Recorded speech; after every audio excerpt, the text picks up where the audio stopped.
बहुत समय पहले की बात है। एक राजा को उपहार में किसी ने बाज के दो बच्चे भेंट किया। वो बड़े ही अच्छे नस्ल के थे और राजा ने कभी इससे पहले उतनी शानदार बाज नहीं देखे थे। राजा बहुत प्रसन्न हुए और राजा ने उनकी देखभाल और ट्रेनिंग के लिए एक अच्छे ट्रेनर को नियुक्त किया। जब कुछ महीना बीत गया तो राजा ने बाज को देखने की मन बनाया और उस जगह पर पहुंच गए जहां उन्हें पाला जा रहा था, ट्रेनिंग दिया जा रहा था। राजा ने देखा कि दोनों बाज काफी बड़े हो चुके हैं और अब पहले से भी शानदार लग रहे हैं।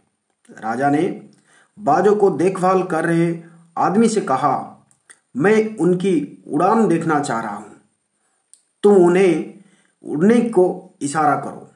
आदमी ने ऐसा ही किया। इशारा मिलते ही दोनों बाज उड़ने लगे, पर जहां एक बाज आसमान की ऊंचाई को छू रहा था, वहीं दूसरा कुछ ऊपर जाकर वापस उसी डाल पर आके बैठ जाया करता था।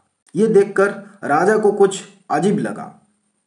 क्या बात है, जहां एक बाज उतनी अच्छी उड़ान भर रहा है, वहीं ये दूसरा बाज उड़ना नहीं चाह रहा है।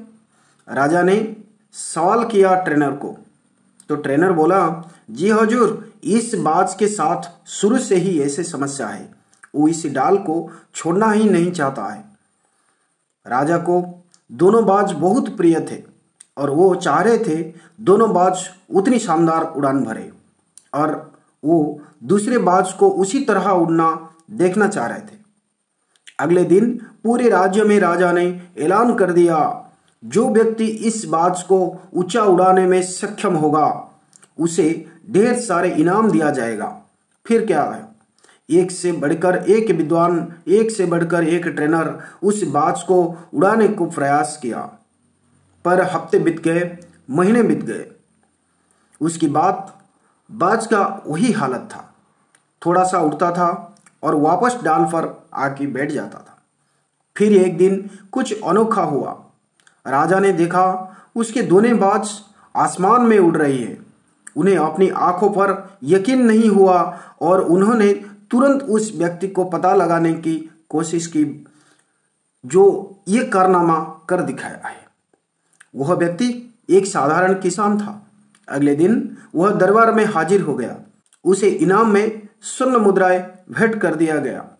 राजा ने कहा, मैं तुमसे बहुत प्रसन्न हूं, बस तुम उतना बताओ कि जो काम बड़े बड़े विद्वान और ट्रेनर नहीं कर पाए, वो काम तुमने कैसे कर दिखाया।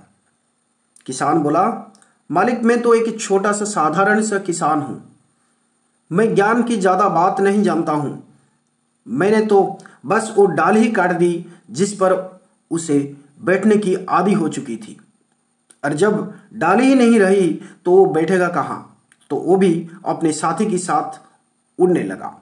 दोस्त, हम सभी ऊंचा उड़ने के लिए ही बने हैं, लेकिन कई बार हम जो कर रहे हैं उसके इतने आदी हो चुके हैं कि अपनी ऊंची उड़ान भरने की, कुछ बड़ा करने की काबिलियत को हम भूल चुके हैं।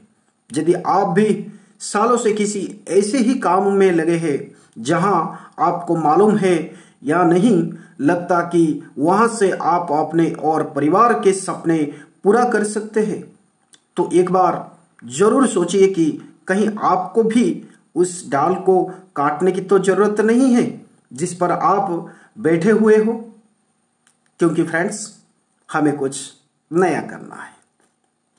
ठीक है फ्रेंड्स, फिर मिलते हैं और एक नए वीडियो में।